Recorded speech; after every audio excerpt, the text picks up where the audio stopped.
He was known as the White Wolf, a Targaryen by blood and a Stark in his heart, though he bore neither name in truth when first he drew breath. He had come into the world with ice and fire in his veins, two legacies that lived uneasily within him.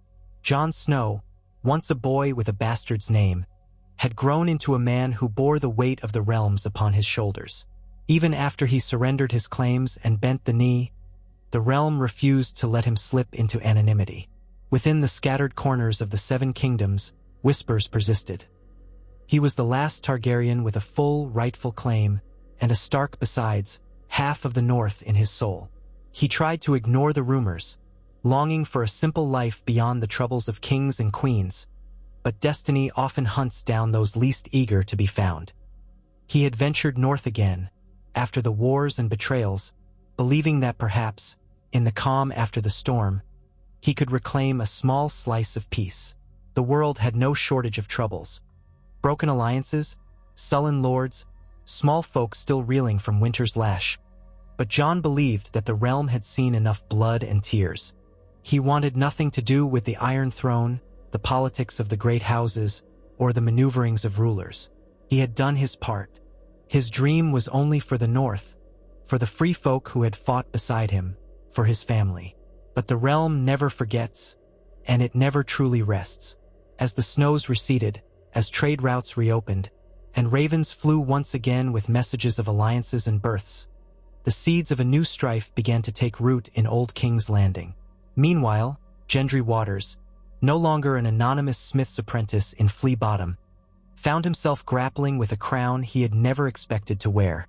He was recognized as Gendry Baratheon by royal decree, legitimized in the chaotic end of the war against the dead. Though he was the bastard of Robert Baratheon, his father's boldness and stubborn pride shaped him just as surely as the anvil and hammer had shaped his powerful arms. The boy who once rode for days across Blackwater Bay, the youth who had fought the Whites on the frozen lake, had tried to claim a future built on honest work. But a Baratheon name left him with a persistent question.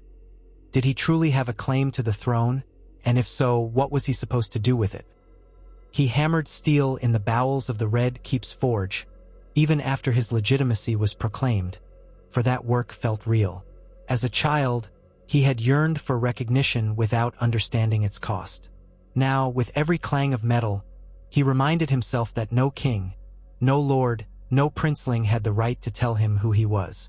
Yet the banners of House Baratheon, restored by the new King's Council in King's Landing, hung in a corner of the city. People spoke of him with new interest, and lords who once ignored him now called upon him. A tide of expectation pressed against his back, but Gendry tried to remain steady in the swirl of rumors. Those rumors only intensified when someone in the capital, some cunning whispermonger, began to speak of uniting claims. The Targaryens, ancient and proud, had for centuries sat upon the Iron Throne. The Baratheons, as lords of Storm's End, once had a distant tie to Targaryen blood as well, from long-ago unions that few in living memory recalled. Robert's rebellion had severed that Targaryen rule, but it was replaced by the might of House Baratheon. Then came the War of the Five Kings. That war left the Seven Kingdoms shattered. Lords grew weary of fractious claimants, and the small folk, for their part, only wanted stability. Imagine, the gossipers said, if Jon Snow had been recognized for who he was, a Targaryen born of Prince Rhaegar and Lyanna Stark. Imagine if Gendry Baratheon upheld the Baratheon blood that once tore down the Targaryens. Would the realm not find a precarious peace if these two men realized they had more in common than they knew? Could House Stark's older lines and House Baratheon's seat in Storm's End combine with Targaryen's legacy to forge a new age? People conjured all manner of possibilities, from joint rule to shared responsibility in the North and the Stormlands. As with all rumors, no one knew how much was speculation and how much was born of true ambition. Yet it spread, and the rumor grew into a plan that found supporters at every level of society, from traveling merchants to cunning lords. Far in the north, Jon Snow paid such rumors little heed. He had settled near the old Night's Watch outposts with Ghost by his side, offering guidance to a band of free folk who had decided to rebuild their lives just south of the true north. They called him their leader sometimes, though he refused the title. He built his shelter with his own hands, hunted with Tormund Giantsbane, and tried to be content that winter had loosened its grip. He had no illusions that the realm would truly leave him in peace, but he intended to keep his distance for as long as he could. Yet even the farthest corners of the north could not hide him from the messages that arrived. A raven perched on his windowsill one dawn, black eyes fixed on him as if it carried a burden of fate. The scroll it bore came from Samwell Tarly, the old friend he trusted above all others. Sam's words spoke anxiously of new unrest in the capital, of conversations in the Stormlands, and of Gendry Baratheon standing uncomfortably at the threshold of power. It explained how lords questioned if Jon had a superior claim, how some believed he was the rightful ruler by blood, even if he wanted no part of it. And near the letter's end, Sam wrote that certain voices whispered of forging an alliance, a formal bond, perhaps even a symbolic union, that would end all questions. Jon frowned at the notion. He had no desire to be a king again, to be used as a pawn in an endless game of titles. But Sam's letter ended on a haunting note. "If you do not answer, the world might shape itself around you regardless," Sam wrote. "We all saw what happened when the Iron Throne was left unguarded by rightful authority. Think carefully, Jon. You may not want power, but if the realm tries to crown you, and you are not there to guide them, unscrupulous lords will do it for you, and perhaps Gendry will be devoured by their games if left alone. You have always looked out for the realm's greater good. Do not forget that." Jon spent a sleepless night pacing in the small, rough-hewn cabin. Ghost watched him with bright red eyes, occasionally letting out a soft huff. The next morning, Jon walked out into the crisp northern air, calling for Tormund. The free folk were reluctant to see him go. He explained he would return if the gods allowed, that his heart remained in the north. But there were things a man could not run from, especially if it meant letting others be swallowed by the ambitions of lesser men. He took Ghost with him, saddled a hardy Garen, and rode south. Each step took him further from the place he felt free, and deeper into a realm that insisted he was born to shape its destiny.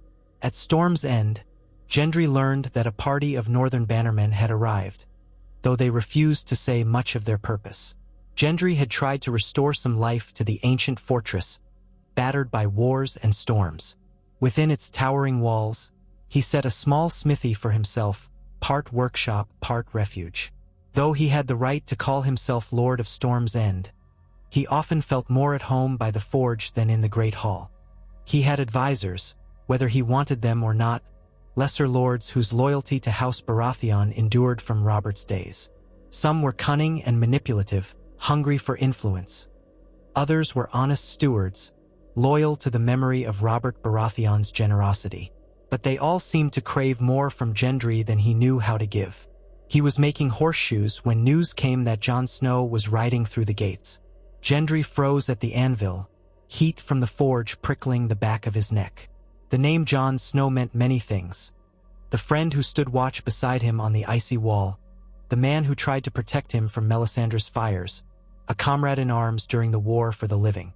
But it also meant the rightful heir to the Iron Throne, something Gendry wrestled with more than he let on. Gendry found himself strangely relieved. If there was one person he could speak to honestly, one person who cared little for the frills of lords and kings, it was Jon Snow. He set down his hammer and wiped the sweat from his brow with a rag, ignoring the stares of the lesser lords gathered. They looked from him to Jon as if anticipating the shape of the future.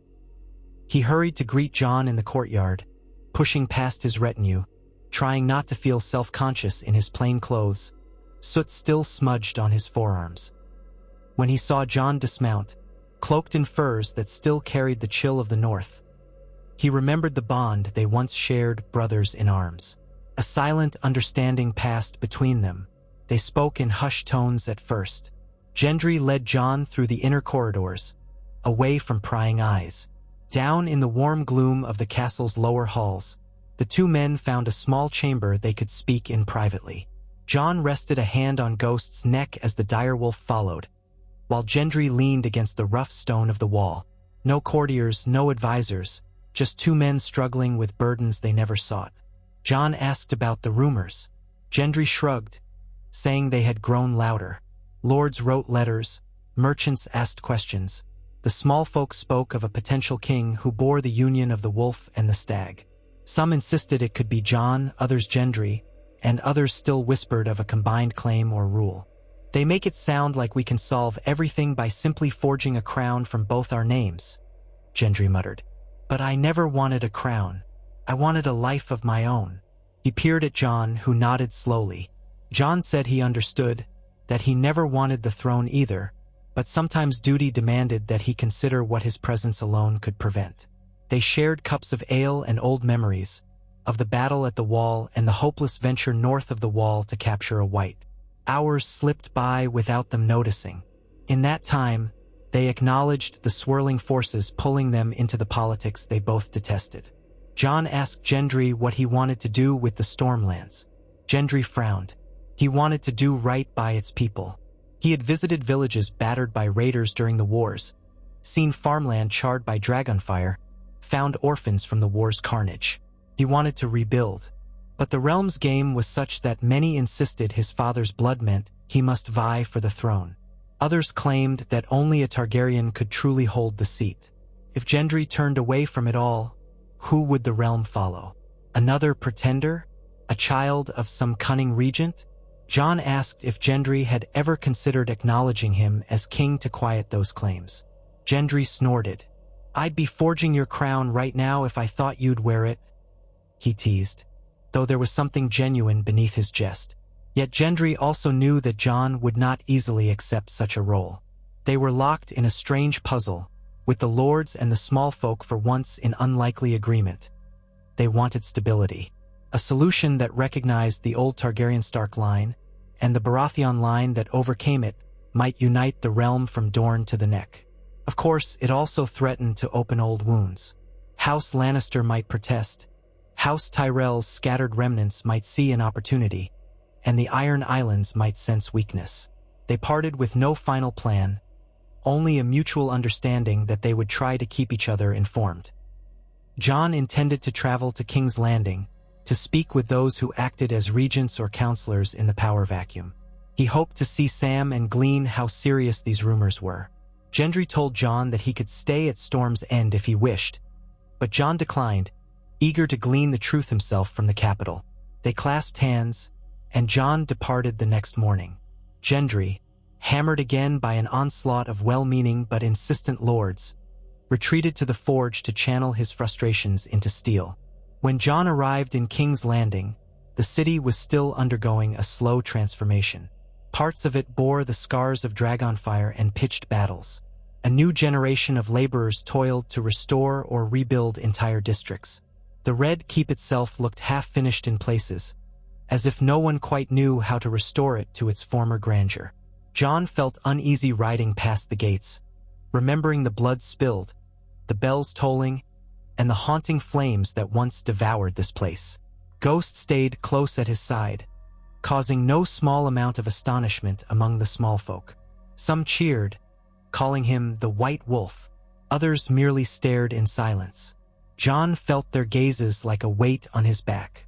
Inside the Red Keep, he found Sam, who welcomed him with a relieved embrace. Sam had grown into his role as a scholar and advisor. The Citadel had recognized him for his contributions during the war against the dead, though Sam's time in King's Landing was always intended to be temporary. Now, Sam wore the robes of a maester, yet he could not hide his personal loyalty to Jon. They spoke in private, with Sam detailing the political climate. A small council, formed from a patchwork of lords and ladies representing various houses, tried to hold the kingdom together. The Iron Throne remained an object of fear and fascination. Most of the council members were pragmatic enough not to declare themselves king or queen outright. The people had tasted too much war, too many broken claims. But the council was not stable. It was an uneasy alliance of individuals who distrusted one another. They all recognized that a single, unifying figure might be needed in time. That figure, Sam explained, was either Jon or Gendry or both. Some lords had begun to speak openly of the potential benefits of a co-rulership or a new great council that would seat both lines, Baratheon and Targaryen Stark. Sam frowned, wringing his hands over the complexities. It would be unprecedented, he murmured. But then so were so many things in recent years. Jon merely sighed, feeling once again the threads of fate entangling around him. He thought of Gendry and how the man might be feeling the same pressure. If the realm truly demanded a Baratheon or a Targaryen, and both existed in half-formed capacities, did they have a duty to shape a new order rather than let the old one drag them into chaos once more? Jon was not certain. He only knew that if there was a chance to forge genuine peace and reduce suffering, he might be compelled to act. But he needed to see the shape of the council, to learn who truly held power and what alliances lurked in the shadows. He allowed Sam to bring him before the council. A hush fell when Jon Snow, accompanied by the direwolf ghost, entered the chamber. The lords and ladies observed him with a mix of respect and wariness. Some recalled the stories of how Jon had united the North and the wildlings, how he had fought the Night King. Others saw him as a potential rival or a Targaryen threat. In the midst of their seats, the Iron Throne remained vacant, a silent testament to the realm's uncertainty. Jon met their questions with direct honesty. He claimed no desire for kingship, sought no absolute power. He refused to declare for or against any single seat. Instead, he asked them to clarify the realm's greatest needs. There was talk of reconstruction, talk of unifying the realm under a single administration, talk of alliances and marriages. A certain cunning lord, Lord Royce, who had once served House Arryn, pointedly asked Jon if he would marry, and whether that marriage might unite claims. The question hung in the air, laden with insinuation. Jon, uncomfortable, stated that he had not come here to discuss marriage but to address stability. Yet the very notion stirred a silent ripple. If the Targaryen Stark scion married the Baratheon scion, would that not quell every rumor and unify the realm? Jon said nothing of it at that moment, but he could sense the glances between council members. They saw an opportunity. He saw a potential trap. Still, the seed had been planted, and somewhere in his mind, a half-formed thought took root. If he and Gendry truly united their names, what chaos would it cause? And perhaps, strangely enough, what peace? The next day, Jon walked through the city, accompanied by Sam and Ghost, to see the state of the small folk. The markets were busier than he expected, though many stalls were only partially stocked. Beggars lined the edges of the streets, and orphans scampered barefoot through the muddy alleys. Peace was fragile. Soldiers of the city watch eyed passers-by with suspicion. At one point, a handful of people approached Jon shyly, thanking him for his role in defeating the army of the dead. A few even asked if he would be their king. Jon told them they had a council now. The words felt hollow, and the question haunted him the rest of the day. In the weeks that followed, word arrived that Gendry was journeying to King's Landing, presumably to address the swirling speculation. Storm's End could not stand aloof from the capital forever. Jon braced himself for the tension that would follow. When Gendry arrived, accompanied by a small retinue of Stormland's knights, the Red Keep buzzed with expectation. Gendry, like Jon, declared no immediate intention to claim the throne, but he also stated that he would not stand aside if his presence could bring peace. Privately, Jon and Gendry met in a small courtyard overlooking the scorched remains of the old city walls. It was a quiet place, once part of a ruined September. Gendry looked tired, though a determined spark glimmered in his eyes. He told Jon that half the Stormland's lords insisted he press a claim to the throne, while the other half advocated supporting Jon. Gendry shook his head in disbelief. "They'll turn us into puppets if we let them," he said. Jon nodded, sharing that the capital's council was no better. All had their agendas, everyone wanted a piece of the next reign. Then Gendry turned to Jon, crossing his arms. "Some are talking about uniting us, you know. It's mad, in a way. But..." He hesitated. Jon met his gaze. Silence stretched. Both men knew that a marriage was the most traditional way for houses to unite claims. The notion of Jon wedding Gendry was not something the realm had deeply considered until recently, but times had changed.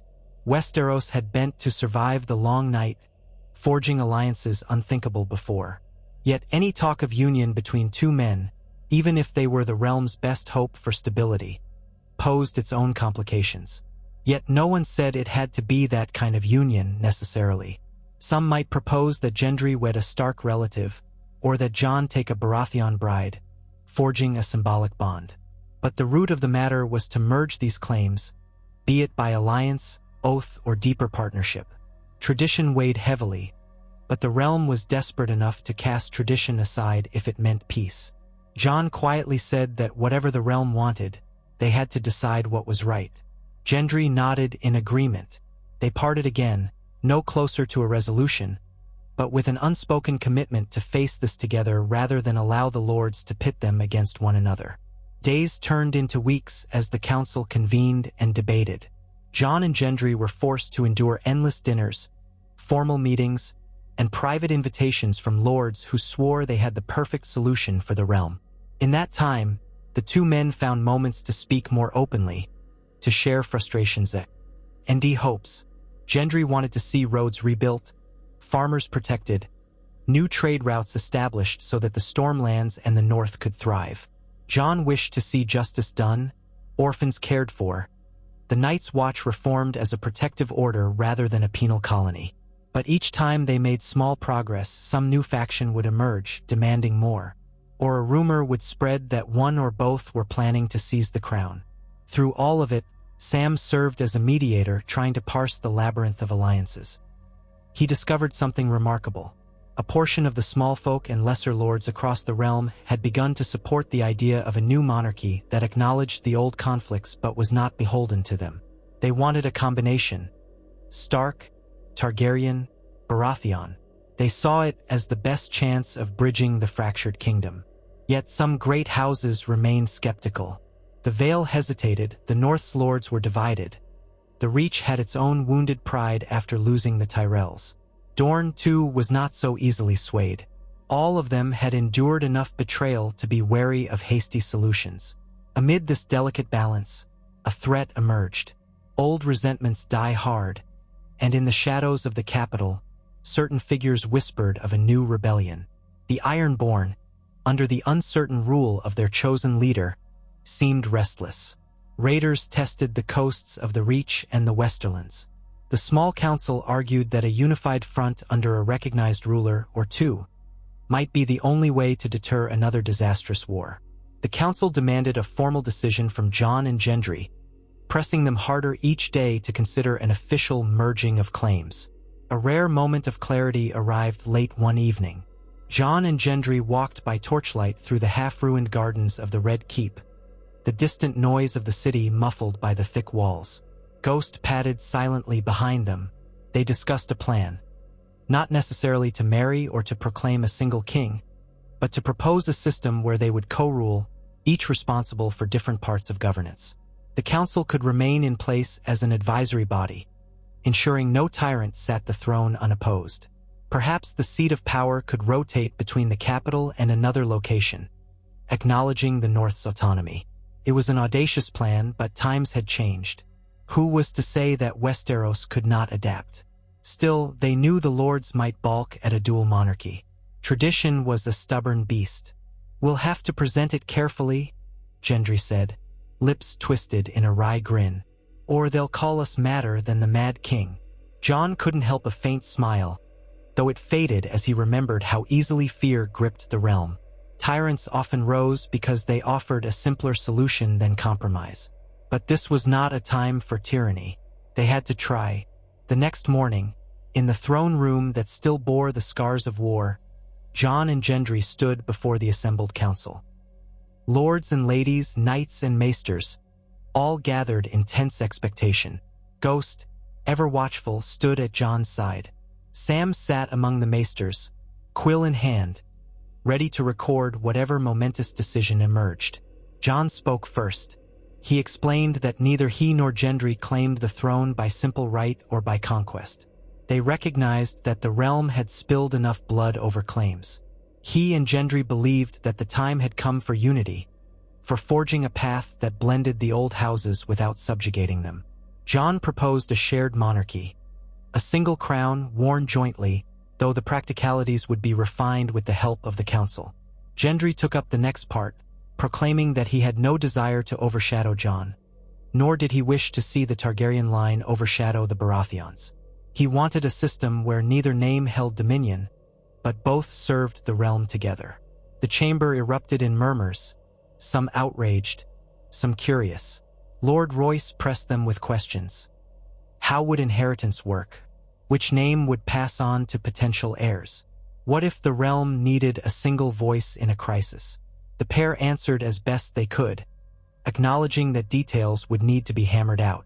Lady Bracken demanded to know if this arrangement would truly end the cycle of war, or if it would seed new conflicts. Jon admitted it would take more than a decree to ensure peace, but they could at least step forward together without a sword drawn. Gendry assured the council that if any rebellions arose, the combined might of the Baratheon Stark forces would defend the realm. It was a bold proposition, met with skepticism by many, but also with cautious hope. The meeting ended with no final conclusion, only an agreement to continue the discussion. Both Jon and Gendry left the chamber feeling the weight of the realm on their backs. Yet they could not deny the small glimmer of possibility that flickered in that room. The lords had not outright dismissed the notion.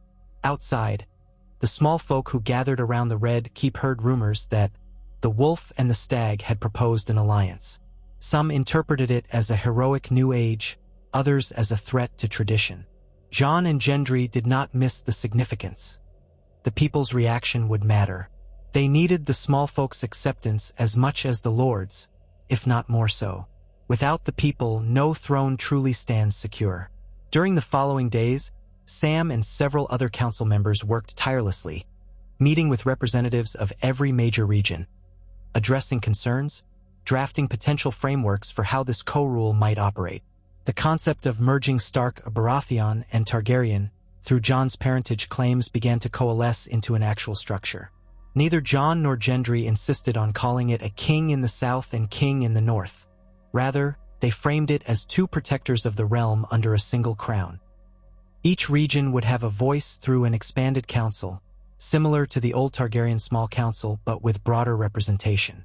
The Night's Watch would be revitalized under Jon's guidance, though it would be open to contributions from all 7 kingdoms. Gendry planned to lead a revitalization of the royal fleet and ensure stable trade routes. They proposed a rotating seat of governance, part of the year in King's Landing, part in Winterfell or perhaps Harrenhal, which was more central. The details were messy, but a blueprint for unity emerged. Amidst this flurry of political maneuvering, Jon and Gendry found themselves forging a friendship deeper than they had known before. Each day, they discovered more about their pasts and hopes for the future. They remembered together how Arya Stark had once teased them both, how Robert's memory still loomed large, how Ned Stark's honor had set an example for them all. They realized that they were not so different. Each was forced from a life of obscurity into the heart of the realm's power struggles. Each possessed a sense of duty that drove them to stand against chaos. One evening, after an especially long set of negotiations, they found a moment's peace on a high balcony that overlooked Blackwater Bay. The sun sank behind the city, gilding the waters in orange and red. Ghost lay at Jon's feet, and Gendry rested his forearms on the balcony's edge. Below them, the city bustled as torches were lit, and the clang of a distant smithy reminded Gendry of simpler times. Jon spoke quietly, reflecting on how so many had died to bring them to this moment. Friends, family, even enemies who might have chosen a different path had fate allowed. Gendry nodded, his gaze drifting over the bay. He spoke of how he wished his father had been a better man, or at least that he had known him in a better light. But Robert was gone, and the mistakes of the past could not be undone. "All I can do is try to be better," Gendry said, gripping the stone of the balcony. "I don't want to be a drunken, idle king. If I must rule, I want to do it with purpose." Jon placed a hand on Gendry's shoulder. He understood the sentiment.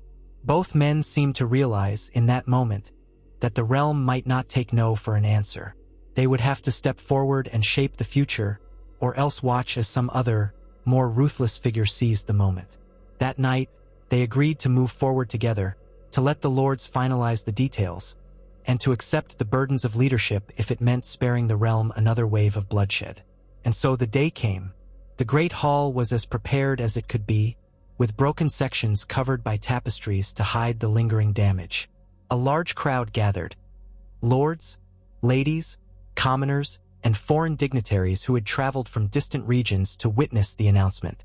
The hush in the air was palpable as Gendry Baratheon, wearing plain but well-fitted leathers, stood on one side of the dais. Jon Snow, cloaked in the black and gray of House Stark, stood on the other. Ghost lay at Jon's feet, his red eyes watchful, while knights of the Stormlands stood behind Gendry in quiet solidarity. Sam Tarly, alongside several maesters, read a formal statement. He declared that, by the will of the assembled lords of Westeros and by the need for stability in the wake of war, the council had chosen to invest both Gendry of House Baratheon and Jon of House Stark and House Targaryen with the responsibilities of rulership. There would be a single crown, representing unity, but it would be borne by both men in a structured co-regency. Each would share authority over royal decrees, each would maintain the defense of the realm in their respective regions, and each would contribute half the year to overseeing the capital. Importantly, Sam read the lines that insisted upon a robust advisory council, ensuring that neither man could become an unchallenged tyrant. When the maesters finished, the crowd seemed to hold its breath. Then, to the shock of many, Gendry, who was known for his humility and lack of formal airs, knelt briefly before Jon, as if to honor his Targaryen lineage and his role as the man who first united the realm against the Night King. In turn, Jon, ever unwilling to stand above a friend, knelt before Gendry, acknowledging the line of Baratheon kings and the Stormlands' claim. It was a moment that seemed to break the tension, a symbolic gesture that neither man was above the other. The crowd erupted into cheers, or at least applause for the spectacle. Skeptics remained, but the tide had turned. Sam placed the newly forged crown in front of them, a band of steel shaped with intricacy, the heads of a stag and a dire wolf forming a single circle. The forging had been done in secret by Gendry himself, who had labored many nights to craft a crown that could represent both houses. It was a masterpiece of swirling metal, hammered into a smooth ring that would reflect the light in a subtle, glimmering dance. Sam asked who would wear it first, and both men hesitated. With a small smile, Gendry lifted it and placed it briefly upon Jon's head. Then he removed it and settled it upon his own. Each man wore it but a moment, then handed it back to Sam. The significance was clear. It belonged to them both and to neither alone. That evening, the celebrations were measured.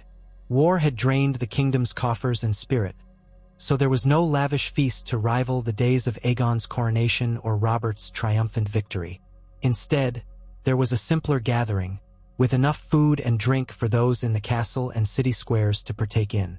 A sense of cautious optimism spread among the small folk, many of whom hoped that this unusual arrangement might deliver them from further strife. Others, of course, only saw the union of the wolf and the stag as a curiosity, a sign that the realm was so broken it had to try anything. The next weeks tested the new co-rulers. Administrative tasks that might have been handled by one king or queen now had to be discussed between two. Jon and Gendry found themselves at times disagreeing over small matters. How many resources to allocate to rebuilding the Crownlands roads, whether to deploy additional troops to quell bandits in the Riverlands. But they discovered a rhythm, often sitting late into the night with Sam and the council, hashing out decisions. When friction arose, they settled it by referencing the overarching goal, the realm's well-being. Regional lords, once they recognized that this was not a passing fancy, began to adapt. Sellswords, who might have tried to exploit the unrest, suddenly faced the combined might of the Stormlands and the northern forces. The Vale, upon seeing stability bloom, joined in support. The Westerlands, though led by a fractious nobility, grudgingly acknowledged the new order. The Reach slowly rebuilt from the ashes left behind by war. In Dorne, the new rulers recognized the region's distinct identity, seeking a careful alliance rather than demanding blind fealty. Ships arrived from Essos carrying goods for trade. Little by little, the kingdom began to mend. Jon traveled north after a few months to oversee the reformation of the Night's Watch, now diminished but still symbolic. He named new officers, made sure the wildlings were respected, and enforced a policy that criminals could serve their sentence with the Watch but were free after a set term if they fulfilled their duty. Ghost roamed the familiar wastes, howling at the moonlit sky. Gendry remained in King's Landing, continuing the restoration of the city's infrastructure. He collaborated with skilled smiths, architects, and planners to rebuild the city's battered districts. Then, come winter's approach, they switched roles. Jon returned to King's Landing. Gendry went to Storm's End or occasionally to Winterfell, forging a protective network of alliances. Their new approach to governance seemed to resonate with the people, who marveled at a realm that no longer relied on the absolute whim of one person.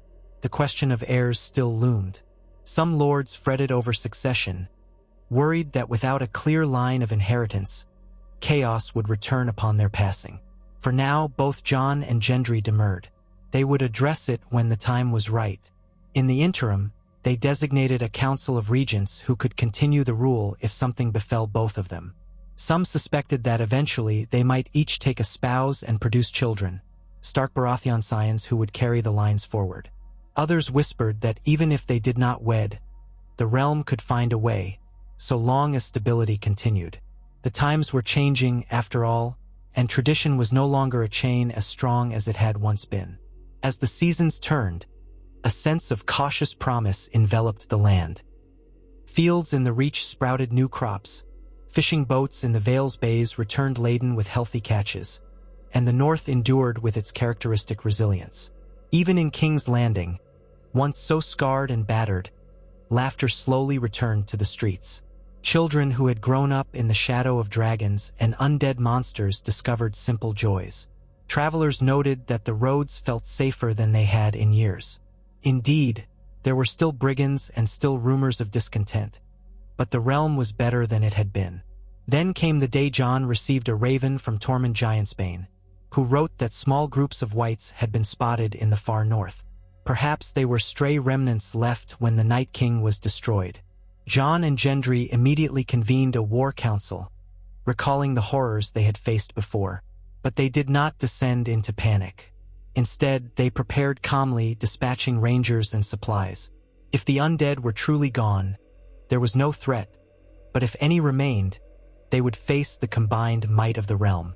The difference now was that the realm was not fragmented by petty wars. Under the new leadership, houses pledged troops more readily, vowing never to let the darkness advance again.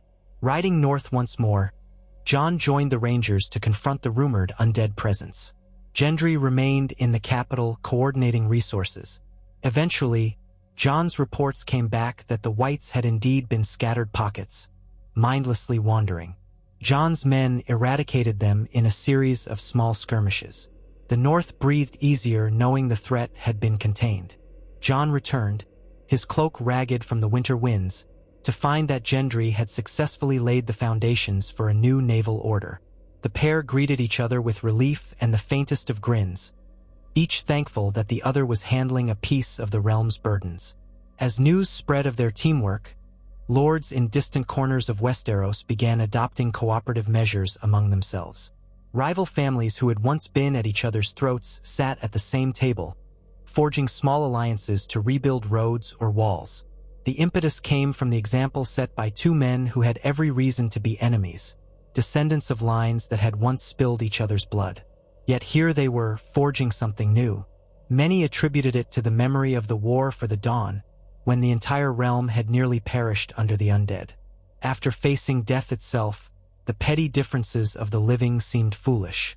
Still, not everyone was content. In certain dark rooms of the old manors, resentful lords muttered that this arrangement was unnatural, that only a single king should rule.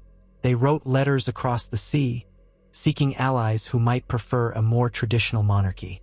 Whispers of a conspiracy bubbled. A group styling themselves the Order of True Lords began gathering in the Westerlands, claiming that the Iron Throne was defiled by the presence of a bastard-born Baratheon and a Targaryen usurper. They contended that House Lannister's line or House Tyrell's scattered relations might hold a more legitimate claim. Their talk was seditious, but for a time it remained just talk. Jon and Gendry knew better than to ignore such threats. They reinforced their alliances, reminded the lords of the realm's fragile peace, and ensured they had eyes and ears in every region. The realm had not turned into a paradise overnight. Yet, for all the muttered dissent, trade was flourishing, and the small folk were growing used to not living under fear of constant war. So the conspirators found little support, their attempts at rebellion fading like a candle in a gale. In time, Jon took Gendry to Winterfell, wanting him to see the seat of House Stark as it rebuilt from the war's devastation. They arrived during a mild winter day, the sun glistening off the snow-draped walls. The northern lords, once suspicious of outsiders, greeted Gendry with measured respect. After all, the Wolf King, if that was what some called Jon, trusted him. Gendry marveled at the crypts beneath the keep, at the ancient statues of Starks long dead. He felt the weight of northern history settle on his shoulders. He recognized how the North took pride in its stoic resilience, and he wanted to honor that in his governance. They spent days touring local villages, speaking to common folk who rarely ever saw a single king, let alone two. Jon offered solutions to help them prepare for the next winter, while Gendry promised to help establish better trade routes so that goods from the south could reach the north reliably. When they sat by the hearth in the great hall sipping ale, they realized how remarkable it was that they had come this far. They had no illusions that all was settled, but they could at least see the realm beginning to heal. A year and more passed. The co-regency gained legitimacy through action, quelling rebellions, aiding in reconstruction, and presiding over the peaceful resolution of disputes. The roads were safer, the fields produced more harvest, and the people grew used to the idea that leadership could be shared.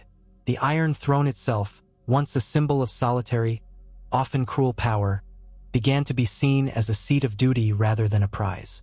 Jon and Gendry rarely sat upon it, preferring simpler chairs in the council chamber. Some courtiers lamented the loss of pomp, but the people appreciated the humility. Rumors traveled, of course, reaching Bravos, Pentos, and beyond. Merchants whispered of this strange new rule in Westeros, calling it a sign that the Seven Kingdoms truly were like no other land. In Dorne, envoys marveled that two men could command the loyalty of so many houses. Across the narrow sea, exiled nobles who once hoped to press their own claims found themselves with little support. The realm had chosen the White Wolf and the bastard of Robert, forging a single destiny out of two improbable heirs. Now and again, Jon and Gendry returned to the early days of their alliance. It seemed surreal that so much time had passed since the rumors first began swirling in the capital. Jon remembered the months he spent in the north, hoping to escape the burdens of power, and Gendry recalled the time he stood in the Stormland's forge, longing for a life free from the demands of lords. Yet here they were, bearing the realm's demands on their shoulders. One evening, during a break in their duties, the two men took a quiet walk in the godswood of the Red Keep. It was a modest garden without a weirwood, but it offered a small reflection pool and a few ancient trees. Jon remembered the godswoods of Winterfell, the face carved into the old weirwood that had seen centuries of Starks come and go. Gendry had never been one for praying, but he found solace in the gentle rustle of leaves. They spoke of how perhaps, one day, the realm might transition to a governance where the monarchy was merely a formal figurehead and councils governed. They wondered if the children of the realm would grow up never knowing the horrors that once enveloped Westeros. When they exited the godswood, Sam was waiting for them, a parchment in hand, bearing news from distant Essos about a potential alliance or trade deal. The two men smiled wearily. Their duties never ended. But as they accepted the parchment and began discussing the next steps, they felt a sense of purpose. Together, they had fashioned something none would have predicted. Stark, Targaryen, Baratheon, names that once clashed in brutal conflict, were now joined in stewardship of the realm. It was not an end to all problems, but it was a beginning like Westeros had never seen. Time continued to pass, bringing new challenges. A resurgence of raiders in the Stepstones threatened shipping lanes. Gendry oversaw the formation of a royal fleet, sending skilled admirals to break the pirates' hold. Jon focused on strengthening alliances with the lords of the Reach and Dorne, ensuring trade moved smoothly across land. Skirmishes flared here and there, but the swift, unified response from the co-rulers quelled them quickly. In the north, wildling tribes took advantage of the new stability to settle further south, mixing with northerners who at first eyed them warily. Over time, though, the old enmities lessened. In the Stormlands, Gendry began a program of constructing new roads and fortifications that employed local laborers, ensuring work and a sense of pride in rebuilding their homeland. News from the Vale told of robust harvests. The Riverlands, long a battleground, started to see new farmland carved out of old battlefields. Bit by bit, hope took root. Yet it was not a golden age free of strife. Some lords tested boundaries, resenting the checks and balances placed by the expanded council. Others demanded personal boons, expecting favors in return for their support. Jon and Gendry faced these issues by leaning on honest advisors, Sam foremost among them, and by reminding the lords that corruption had contributed to the downfall of previous regimes. House by house, they either found compromise or stood firm. The people, for their part, appreciated that their rulers seemed more concerned with duty than with lavish lifestyles. In private moments, Jon sometimes felt the weight of his heritage pressing upon him. Memories of Rhaegar Targaryen and Lyanna Stark. He wondered if they would have approved of the path he was on, uniting the lines that once tore the realm apart. Gendry, similarly, wrestled with the memory of Robert Baratheon, the father he never truly knew, who once dethroned the Targaryens in a war that ravaged the realm. Both men carried ghosts, but they chose a different legacy, one shaped by reconciliation rather than conquest. Their partnership, built on mutual respect, became a sort of legend. Minstrels composed ballads about the two kings of the crown, weaving tales of how the wolf and the stag shared the burden of the Iron Throne to protect the living from darkness. The truth was more complicated, of course, steeped in endless paperwork, council meetings, and the occasional argument. But the legend served a purpose. It bound the realm in hope and reminded the Seven Kingdoms that unity was possible. Season by season, the realm progressed. The North rebuilt its defenses while forging stronger ties with the rest of Westeros. The Stormlands thrived under Gendry's direct involvement, as he championed the local smithies and craftspeople. King's Landing emerged from its state of ruin to become a functioning seat of power again, though simpler and more mindful of the devastation it had once caused. Under Gendry's oversight, new aqueducts improved sanitation, and under Jon's watchful eye, the City Watch was reformed to protect, not intimidate. Inevitably, questions arose about personal lives. Lords badgered Jon and Gendry about marriage, alliances, producing heirs. Some suggested matches with noblewomen from Dorne or the Reach, hoping for strategic advantage. Others spread rumors about romantic entanglements within the court. Both men navigated these waters carefully, politely evading direct answers. For the time being, their focus remained on governance, on ensuring no resurgence of conflict. They had never expected to rule so intimately, nor to find themselves linked so thoroughly by the realm's needs. Late one autumn, rumors reached them of a hidden Targaryen claimant in Essos, one who supposedly gathered sellswords to press a claim on the throne. Gendry wondered if it was a bluff, a rumor to stir trouble. Jon took it seriously. They quietly sent scouts and spies across the narrow sea to verify the talk. Months passed without confirmation. Then a raven arrived. The rumored claimant was a pretender, a distant cousin of a lesser branch, lacking any real backing. Jon and Gendry had prepared for war, but it turned out to be a hollow threat. Still, the exercise reminded them that vigilance was the price of peace. In the second year of their co-rule, the conspirators in the Westerlands reared their heads once more. Emboldened by some misguided promises, they attempted a coup in the city of Lannisport, where they hoped to seize control and declare a new king. Local forces loyal to the crown quickly put down the insurrection. Gendry traveled there to oversee the aftermath, showing mercy to the common soldiers who had been coerced. The ringleaders faced a more severe punishment, though not nearly as cruel as past kings might have inflicted. Jon joined him, ensuring that justice was tempered with understanding. This measured approach further solidified the realm's support, convincing many that the wolf and the stag were not tyrants. Years of co-rule passed in such a manner, balancing duties, quelling unrest, nurturing trade, fostering alliances. The new system was not without flaws, nor was it universally beloved. Some lords still muttered about the unnatural arrangement, but most grudgingly admitted that it had brought stability unknown since the days before Robert's rebellion. The small folk, especially, seemed to benefit. As roads were maintained, bandits were pushed back, and the horrors of rampant war abated.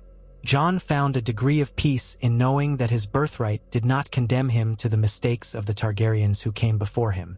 Gendry found a sense of fulfillment in leading the Stormlands and shaping the royal smithy guilds, granting opportunity to talented youths who reminded him of himself.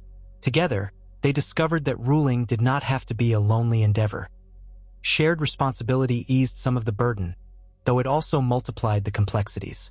On a crisp morning in King's Landing, as the sun rose over the bay, Jon and Gendry stood on the battlements of the Red Keep. They listened to the gulls cry out. Behind them, the city began to wake, laborers heading to the docks, merchants opening their stalls, children rushing about. Gendry noted the bustling life with a small smile. Jon gazed at the horizon, recalling the nearly endless nights of the war against the undead. To see the sun reflecting on the waters was a blessing he did not take for granted. They spoke quietly of the future, of continuing to build roads and fleets, of the possibility that they might need to consider heirs eventually. Jon admitted he had never imagined living long enough to think of fatherhood, while Gendry laughed nervously, saying he wasn't sure he'd make a good father but would try if it came to that. They stood in companionable silence then, each lost in his own thoughts. After a while, Sam approached with a sheaf of papers, wearing a broad grin. He had come from a session with the city's new chroniclers guild, who were compiling the official accounts of this co-reign. In enthusiastic tones, Sam explained that they were calling it the Concord of the Wolf and the Stag, a term that might appear in future histories describing the era of joint rule. Jon blinked, somewhat astonished by how official it all sounded, while Gendry raised an eyebrow, then chuckled that it was better than calling it two bastards on one throne. They all laughed, a brief release from the seriousness of their roles. Yet, behind the humor lay the profound truth that they had accomplished something few would have believed possible even a few years prior. They had taken two bloodlines that had warred, Targaryen and Baratheon, and blended them through mutual respect and shared governance, further strengthened by stark honor.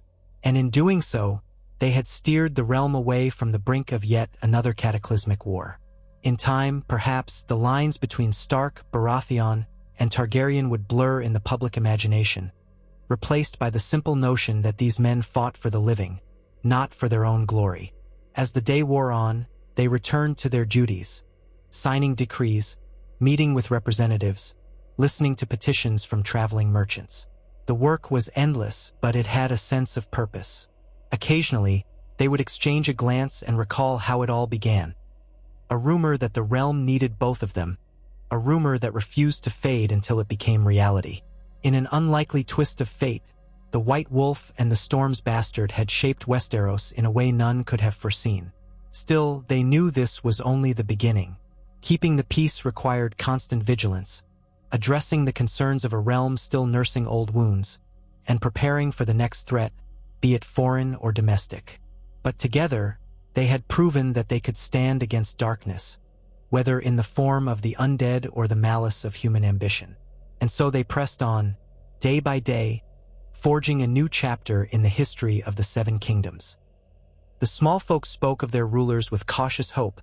The lords learned to navigate the new system, and life, precious and unpredictable, continued under the watchful eyes of two men who had once been bastards. Now they were not merely recognized lords, but something more. A unity that carried in it the best of each house. The loyalty of the wolf, the resilience of the stag, and the memory of Dragonfire that once overshadowed them all. And in that unity, Westeros found a chance to heal, to grow, and perhaps even to dream of a future not stained by endless war.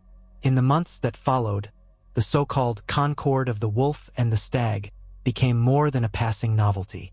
With each passing moon, the new co-regency took firmer root in Westeros, and daily life began to reflect a calmer era. For many, it seemed as though the Seven Kingdoms had finally emerged from an endless cycle of war and strife. In taverns from the Frostfangs down to the Arbor, people swapped tales of how Jon and Gendry would ride to each other's aid no matter the distance, how they held counsel with maesters and commoners alike, and how they never succumbed to the petty rivalries that once consumed previous rulers. More than once, minstrels were heard singing of the Twin Kings, though both Jon and Gendry bristled at such titles, neither comfortable with constant praise. Still, even in times of relative peace, the realm held pockets of unrest. Small rebellions simmered or flared in remote corners, some fueled by local discontent, others by deeper enmities. The intrigues of lords who felt displaced by the co-regency often found expression in whispered conspiracies. Yet these were not the catastrophic upheavals of the War of the Five Kings. They were smaller, more localized, and typically doused before the flames could spread. The presence of two ruling figures, each with a different sphere of influence and loyal supporters, made it more difficult for any single faction to gather enough momentum to launch a major revolt. Among the small folk, times were better than they had been in years. Harvests, bolstered by calmer weather and a respite from constant marching armies, improved. In the fields of the Reach, farmers once again tilled fertile soil free from ravaging soldiers. In the north, more villages sprang up as wildlings integrated. In the Stormlands, Gendry's efforts to improve local industry and trade bore fruit, and fishing fleets off the coast doubled their catches thanks to newly built harbors. In many towns, the once ruined septs were being rebuilt or repurposed for communal gatherings. There were even small shrines dedicated to the old gods in a few southern areas, a sign of changing times. Yet change, even when mostly positive, had ramifications. The combined court in King's Landing grew so large that Jon and Gendry found themselves delegating more tasks. Each refused to live in luxury, though many lords pressed them to indulge in the old trappings of monarchy. Gendry still preferred a well-worn leather jerkin to silks and velvets, and Jon, for all the storied Targaryen blood in his veins, shied away from grand dragon-themed regalia.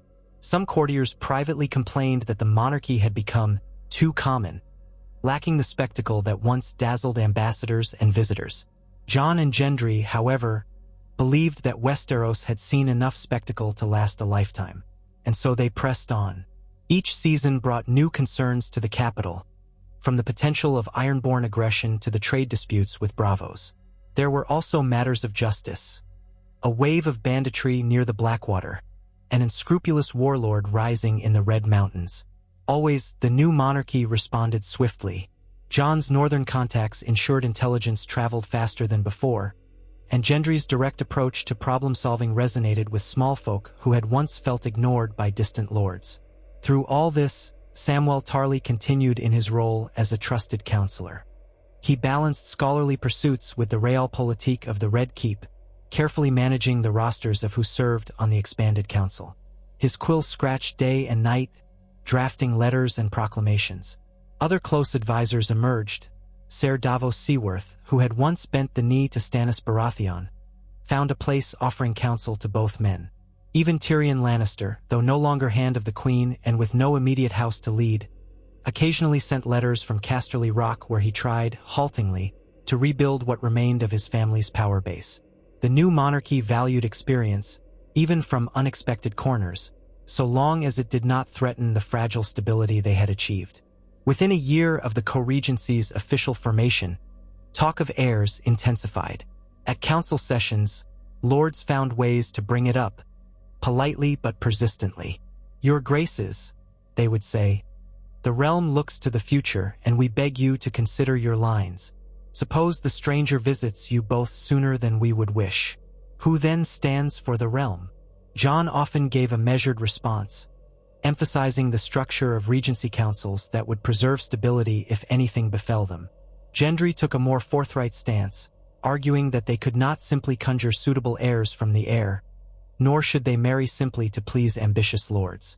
In truth, neither man felt comfortable with forging an arranged marriage.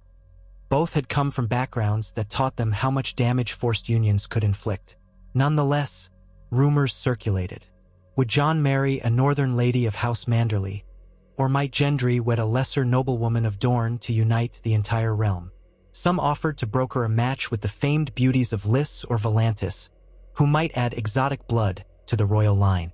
Jon found the prospect disconcerting, while Gendry, who still remembered his awkward romantic fumblings of younger days, became equally exasperated. The council had to settle for the knowledge that no immediate marriage was in the offing. Yet the conversation never truly went away. In time, attention drifted to the notion of legitimizing and elevating potential successors from among their extended families. Jon's half-sisters, Sansa and Arya, had carved out their own paths, and neither showed any interest in seizing a throne they had once fled. Sansa remained in Winterfell, effectively Lady of the North in all but title. Arya was rarely seen, traveling or sailing to undisclosed lands, appearing only sporadically to visit. Bran, the last surviving son of Eddard Stark aside from Jon, had retreated into the mysteries of the world, seemingly more weirwood than human. Gendry had no siblings that anyone knew of, and Robert Baratheon's acknowledged children were either dead or gone. This left no simple answer for direct heirs to the co-regents. For now, the realm made do with the reformation of governance that placed more emphasis on councils than personal lineage. Unrest rose in the Iron Islands midway through the second year of the co-regency. A new wave of raiders, led by a reaver styling himself Lord Trevor Pike, harried the coast of the Westerlands. Ships were burned, fishing villages sacked, and a handful of wealthier towns found themselves paying tribute to avoid destruction. Word reached King's Landing that Trevor Pike was gathering supporters in the Isles, speaking of a great reaving that would put the so-called double monarchy to the test. Gendry proposed to bring the royal fleet, such as it was, to the Westerlands coast, coordinate with local forces, and stop the Ironborn in open waters. Jon, knowing that Gendry's background and direct approach might endear him to the Westerlands lords, agreed. Meanwhile, Jon would oversee strategic deployments on land, ensuring that if the Ironborn attempted to raid inland, they would be met by a swift response. Within weeks, Gendry stood on the deck of a stout war galley, the wind whipping through his dark hair. He wore boiled leather bracers and a simple surcoat emblazoned with the crowned stag and direwolf, an echo of the shared monarchy. Around him, a small but formidable fleet of newly built ships stretched across the bay. Near Lannisport, the city's harbor, still scarred by earlier conflicts, bustled with soldiers and sailors. Lannister bannermen, not entirely trusting of Baratheon rule, nevertheless cooperated, though some of their knights grumbled that they now served a blacksmith king. Gendry let the jibes slide. He had an easy rapport with many of the sailors, who appreciated that their monarch understood the grit and grind of physical labor.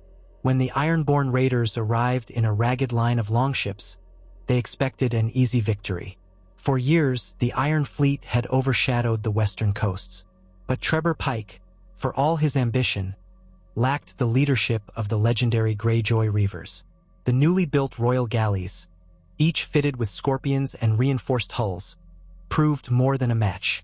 Gendry, standing at the prow, directed maneuvers with calm precision, guided by capable captains who knew these waters. One by one, the Ironborn ships fell into disarray. Some were sunk by concentrated ballista fire, others boarded and seized. A few managed to flee, though the Westerlands coastline bristled with shore defenses that had been hastily prepared, ready to repel or pin down those trying to land. The pivotal battle off the coast near Case ended in a decisive defeat for Trevor Pike, who was hauled from the sea in chains. Gendry, battered by wind and spray, still found time to speak to the captured reaver. "You've no reason for this reaving but greed and pride," he said quietly. "Your men died for your vanity." Pike spat curses, screaming that the old ways of the Ironborn could never be crushed by mainlanders. Gendry locked him in the hold of a galley until they returned to Lannisport, where the man faced trial before the local lords and a representative from the monarchy, one of the newly appointed justicars who served both Jon and Gendry. The sentence was harsh but within reason. Pike faced execution, and many of his men were sent to labor in the newly established prison works. A handful who surrendered peacefully were allowed to return to the Iron Islands under a strict oath to keep the king's peace. Many refused and chose exile in Essos instead. Jon, upon learning of the victory, quietly praised Gendry's leadership. It was the first time one of the co-rulers had led a major operation without the other, and it signaled that their arrangement could adapt to crises even if they did not stand side by side. The Westerland's lords, initially suspicious of Gendry, were forced to concede that the man had delivered them from a potentially ruinous plague of raids. Though some still sneered that he was a low-born upstart, they could not ignore the results. Indeed, Gendry's letters back to the capital reflected a subdued confidence. While he still felt uneasy in the trappings of power, he recognized that he could make a tangible difference. Meanwhile, Jon remained in King's Landing to oversee the daily affairs of governance. He found it exhausting, far more draining than leading an army in the frigid north. At court, each day brought a procession of those seeking boons, justice, or audience. Jon strove to be fair, listening to commoners as well as lords, but the labyrinth of protocol and tradition weighed on him. He relied on Sam, Davos, and other trustworthy council members to interpret the myriad local disputes. On top of that, he had to keep track of negotiations with Bravos for new loans to fund reconstruction projects, ensure shipments of grain reached the Riverlands, and meet with representatives from Dorne, who remained proud and sometimes aloof from mainland politics. One breezy afternoon, as Jon sat in the newly refurbished solar that he and Gendry shared when present in the Red Keep, a servant brought in a letter bearing the wax seal of House Martell. Jon opened it, half expecting a complaint or a set of demands. Instead, it was an invitation. The newly recognized Princess Illyria Martell, daughter of a cousin to the late Prince Doran, was hosting a grand gathering in Sunspear, to which both rulers were invited. The letter invited them to witness Dorne's renewal festival, celebrating the region's relative peace and the beginning of a new era in which, as the letter put it, "We shall no longer stand apart in suspicion." Jon raised an eyebrow. He knew well that Dorne tended to protect its independence, but if they were ready to celebrate unity with the rest of the realm, that was a significant shift. Jon sent ravens to Gendry, who was still in the Westerlands, suggesting they attend. Gendry's reply came swiftly. He would wrap up the post-battle administration and meet Jon at Storm's End, from where they would travel to Dorne together. And so, a few weeks later, Jon and Gendry converged at Storm's End. The castle's ancient walls loomed above crashing waves, the storms for which the region was famed howling around them. Gendry greeted Jon in the courtyard, where the direwolf ghost took an immediate interest in Gendry's swirling fur cloak. "I'd almost forgotten how relentless these storms are," Jon remarked, scanning the dark clouds overhead. Gendry laughed that half the reason so many Stormlanders were stubborn was that they had grown up with tempests battering their walls. Despite the foul weather, the castle bustled with activity. Wagons carrying supplies and a retinue of knights were being readied for the journey south and then west along the coast toward Dorne. They departed 2 days later, traveling in a moderate caravan that included soldiers, council members, and a handful of well-wishers. While their presence was regal, it lacked the extravagance that older kings might have displayed. They rode sturdy horses, wore practical riding leathers, and allowed no lavish processional with golden banners. Still, the news that both co-rulers were on the road together spread, and curious onlookers gathered in each town to see them pass. Some tried to catch a glimpse of the famed direwolf. Others offered bread and salt, calling blessings upon the monarchy that had thus far kept the peace. The roads improved once they neared the Dornish borders. Though the southern deserts could be harsh, the Martells had invested in trade routes designed to bring goods from the coast to the deeper interior. Where once travelers might have faced bandit ambushes, now soldiers loyal to Dorne's new leadership patrolled, mindful of the realm's unity. Even so, the heat was oppressive, and Jon, accustomed to northern cold, often found himself removing layers. Gendry teased him about it, remarking how the black leathers that served so well in the north were cooking Jon in the Dornish sun. When at last they reached Sunspear, they were greeted with fanfare that rivaled the welcomes once reserved for Targaryen princes. Princess Illyria, a tall, poised woman with striking Dornish features, came forward in a flowing gown of deep red and gold. Her retinue was equally resplendent, each garment echoing the sun and spear sigil of the region. Illyria bowed with a flourish, though her eyes remained direct, appraising. "Westeros has never seen anything quite like this arrangement," she said in a clear voice, addressing them both.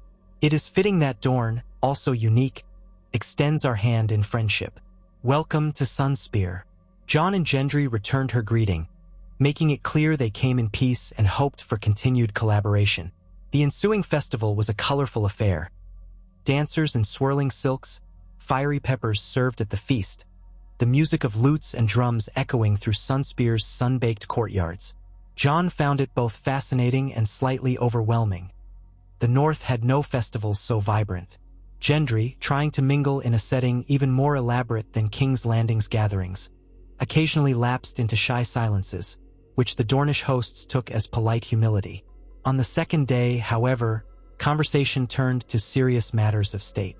The Martells, along with several other noble Dornish houses, expressed a desire for more autonomy in local governance, an expansion of the policies that had allowed the North to operate with a degree of independence.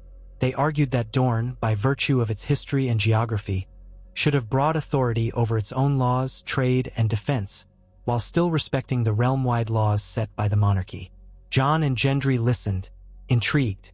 They recognized that a flexible approach might be necessary to keep such a diverse realm together. Yet some members of the entourage were uneasy, recalling past rebellions and the infamous intransigence of Dornish rulers. Jon and Gendry decided to meet with the lords in a closed council to draft a proposal. They convened in a sunlit chamber that overlooked the sea, where a warm breeze carried the scent of salt and desert flowers. Princess Illyria presided with a calm but firm demeanor, flanked by her advisors. Jon sat at one end of the long table, Gendry at the other, while Sam took notes. The conversation was frank. The Dornish lords wanted assurances that the monarchy would not override local governance on a whim. In response, Jon and Gendry argued that as co-rulers, they had no intention of micromanaging every region, but they also needed consistency in matters that affected the entire realm, such as trade tariffs and the enforcement of the king's peace. Over hours of discussion, they inched toward common ground.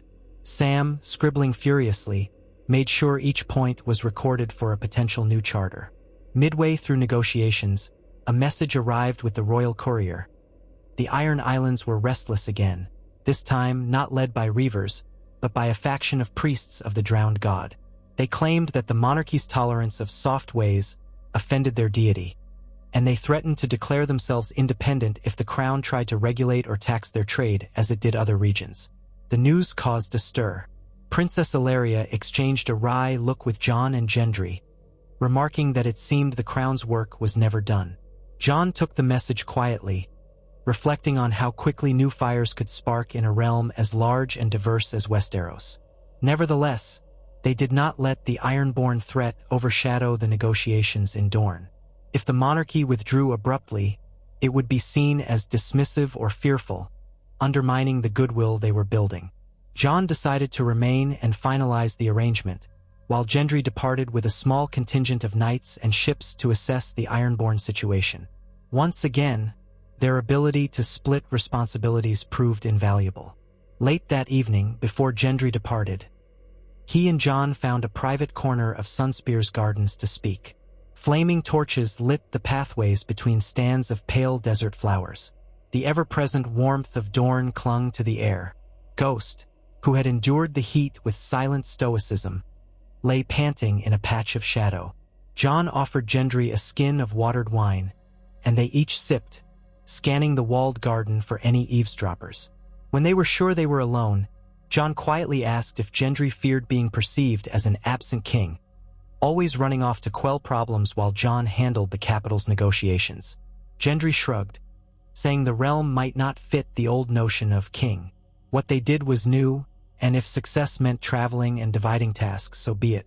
Jon nodded, though he also mentioned that many lords insisted a king should stay in one seat, letting lesser officials handle matters in the field. Gendry smiled wryly. "That's how we got tyrants in the past," he said. "I'd rather face issues myself than let them fester under some complacent official's watch." Jon couldn't argue with that. They parted on good terms, each reaffirming that they believed in this shared approach, no matter how many lords found it unorthodox. So Gendry set off at dawn, leaving a swirling cloud of dust on the roads out of Sunspear. Jon remained behind to finalize the Dornish autonomy charters. After several days of haggling, a compact was signed. Dorne would retain wider self-governance than other regions, with the condition that they contribute fairly to the realm's defense and abide by agreed trade laws. The impetus for this settlement came from the shared monarchy's broader philosophy. They had ascended not to dominate but to unify. By the time the charters were penned, many Dornish lords, though proud, acknowledged that they had found a surprising respect from the new monarchy, something they had not felt under past rulers who viewed Dorne as merely another rebellious province. Meanwhile, Gendry sailed to Old Town, then took a smaller galley north along the western coast to the Iron Islands. Along the way, he gathered fresh reports of the so-called drowned priests, who encouraged local lords to defy the monarchy unless certain demands were met. Gendry knew the Ironborn well enough to realize they respected strength. Rather than threaten them with immediate war, he arranged a meeting on the island of Great Wyke, the largest of the isles, inviting all local leaders to attend. The site was a rocky hill on the shoreline, battered by wind and waves, where the Ironborn felt their god's presence was strongest. Gendry arrived in a single galley accompanied by a handful of Stormland's knights. Though that might have been dangerous if the Ironborn planned treachery, Gendry believed a show of moderation might prevent further escalation. On the appointed day, Ironborn captains, lords, and the priests in their tattered robes gathered by the gray shoreline. The head priest, a gaunt man with hollow cheeks, eyed Gendry with open hostility. "Who are you to come here and speak of unity, king?" The priest scoffed, emphasizing the word as though it were an insult. "You are not of the salt and the rock. You cannot know the drowned god's will." Gendry remained calm, acknowledging that he was not Ironborn. Yet he reminded them that their many rebellions over the decades had cost them dearly. Balon Greyjoy, Euron Greyjoy, names once spoken with fear, had led the Iron Islands into wars they could not win. And the monarchy, for all its might, did not intend to strip the Iron Islands of their culture or worship. "Worship as you will," Gendry said, letting his voice carry over the crashing waves. "But the realm has laws, and we will not suffer an uprising that preys on other parts of Westeros. We seek to rebuild, not to shatter more lives in pointless raids." Some Ironborn scowled, especially the priests who saw any interference as blasphemy. Others, who perhaps remembered the utter devastation inflicted upon their fleets, looked more contemplative. As the wind whipped around them, Gendry told them plainly, if they demanded independence and returned to Reaving, they would not face a fractured realm. They would face the combined forces of the monarchy, from the north to Dorne. The realm had endured the long night. They would not submit to threats. "But if you keep the king's peace," he added, "you shall have as much freedom in your isles as the rest of Westeros.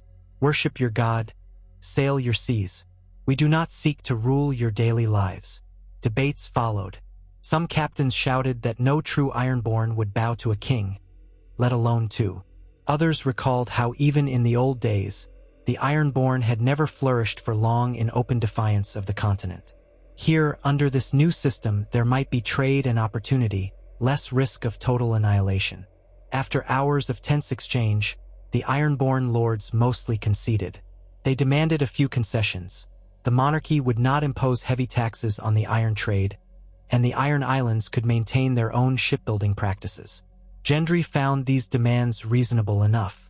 The priests, however, refused to yield, spouting curses. One even attempted to rush Gendry with a dagger, shouting that he would sacrifice the false king to the drowned god. Stormland's knights intervened, and Gendry disarmed the priest with a swift blow. The rest of the priests scattered, cursing but lacking the support of the more pragmatic captains and lords. In the aftermath, a settlement was negotiated, recorded on salt-stained parchment. The monarchy recognized the distinct culture of the Iron Islands, promising not to disrupt local worship or traditions unless they endangered the rest of the realm. In turn, the Ironborn lords swore anew not to launch reavings on Westerosi shores and agreed to abide by the king's peace. As Gendry affixed his seal, he could not ignore the feeling that this truce might only hold so long as it suited the Ironborn. But for now, it was a step toward further stability. He departed Great Wyke the next day, leaving the priests' faction in disarray. Upon returning to King's Landing, Gendry found that Jon had arrived before him, having concluded the negotiations in Dorne. The two men shared their stories of the separate journeys. Jon spoke of the sweeping deserts, the proud Dornish lords, and the carefully worded charters. Gendry recounted the salty winds of the Iron Islands, the raw tension on that rocky shore, and the precarious deal he had made. Both recognized that though they had negotiated these agreements, the real test would be how each region abided by them over the years to come. Westeros was wide and often unruly, but at least the monarchy wasn't trying to hold it all in an iron grip. Instead, they embraced a looser structure that gave each region space for its own customs, provided unity in essential matters. Sam listened eagerly to their accounts, scribbling furiously in the monarchy's official ledgers. "Just think," he said excitedly, "this is the first time in centuries that we might see such diversity under one crown without constant rebellions. If it works, the realm may finally find lasting stability." Jon only cautioned that "if it works" carried a great deal of uncertainty. Gendry nodded in agreement, half smiling at Sam's optimism. They all remembered how quickly everything could unravel if old grudges or new hatreds flared. The co-regents spent the next months in King's Landing, receiving envoys from every corner of the realm. As word spread of the new treaties, visitors from Essos also began to arrive, curious about the unusual form of governance. A few merchant princes from Volantis proposed new trade pacts, hoping to exploit the relative peace for profit. Jon and Gendry, guided by Sam and other seasoned advisors, hammered out deals that favored Westeros's recovery. Coins from Essos began flowing into local markets, fueling reconstruction of roads and improvements to ports. In return, Essosi merchants got favorable dock fees and the possibility of shipping goods deeper into the continent via the newly secured roads. Alongside this economic growth, cultural exchanges blossomed. Dornish dancers occasionally performed in the Red Keep, receiving applause from lords of the Westerlands who had once considered Dorne an enemy. The Vale, known for its horse breeding, shared cavalry techniques with Stormland's knights, forging alliances. On the other hand, the new freedom also allowed stubborn local traditions to flourish. Jon and Gendry had to intervene more than once when border skirmishes erupted, not from large-scale rebellions but from old feuds that refused to die. Each time, they managed to enforce the peace with a measured show of force, a willingness to negotiate, or both. While all this happened, the press of personal questions about heirs and family life continued. Not a week passed without a letter or a petition from some ambitious house, offering a daughter or niece as a potential royal spouse. Jon brushed these off politely, citing the demands of the realm. Gendry, less practiced in the intricate language of rejection, sometimes found himself cornered by courtiers who praised his bravery. And Lineage then tried to steer the conversation toward a betrothal. He relied on Davos or Sam to extricate him when such traps became too obvious. In private, Jon occasionally ruminated on what the future might hold if neither he nor Gendry produced heirs. Might the monarchy pass to a council upon their deaths, rendering the crown purely symbolic? Could the realm survive that transition without tearing itself apart? He did not enjoy the speculation but recognized it as a practical concern. More than once, he considered writing to Sansa, asking if she might want to play a formal role in the line of succession. Yet he knew Sansa had established her own position in the north, and she might have little interest in the capital's intricate politics again. As for Arya, she remained a wanderer, unlikely to settle on any throne. Gendry, by contrast, sometimes wondered if he should entertain a marriage to strengthen ties with a region that still harbored doubts. Perhaps the Westerlands, since they had been slow to trust him. But he found the idea hollow. He wanted no forced match, nor a political union that existed solely on parchment. He knew all too well the damage that loveless or manipulative marriages had wrought in Westeros over the generations. For now, he simply let the question hang, focusing on the tasks of governance. Both men agreed that the realm could function well enough without a single child being produced, at least in the short term. Season by season, the monarchy faced new trials, wildfires in the Dornish marches that threatened to spread north, flooding in the riverlands that required swift relief efforts, an outbreak of fever in King's Landing that forced the monarchy to bring in healers from the citadel. Each challenge tested the stability of the arrangement. In each instance, Jon and Gendry divided responsibilities. One would travel, ensuring the local efforts were well coordinated, while the other remained behind to keep the broader realm running. After several years, many had come to accept this as the new normal. Even the small folk, who generally cared more about harvests and safety, understood that two figures sat at the apex of power, each working to keep the peace. A sense of grudging respect settled over most corners of Westeros. Despite these successes, the seeds of discontent had never fully vanished. In the quiet corridors of certain castles, lords who resented the checks placed on their ambitions plotted in hushed tones. Some disliked the idea of the monarchy's traveling approach. They preferred a single, predictable monarch they could manipulate or oppose. Others chafed at how the monarchy's decrees often required them to treat small folk more fairly, limiting the harsh taxes or forced labor that had once been common. And a handful of staunch traditionalists simply could not stomach that the realm was ruled by what they considered two bastards and a tangle of Targaryen, Stark, and Baratheon lines. They scrawled inflammatory letters, quietly raised funds, and awaited an opportunity to strike.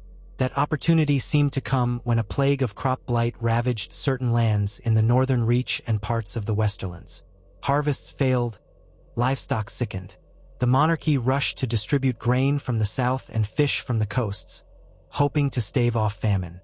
In a few areas, distribution was slow, hindered by local corruption or the complexities of supply lines.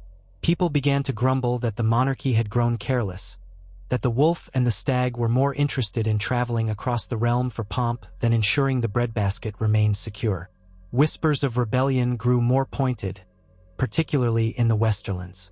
This time, it wasn't just a few discontented lords but small folk who felt betrayed by the monarchy's promises of prosperity. Jon took immediate action, dispatching a squadron of wagons loaded with grain from the Crownlands and Stormlands.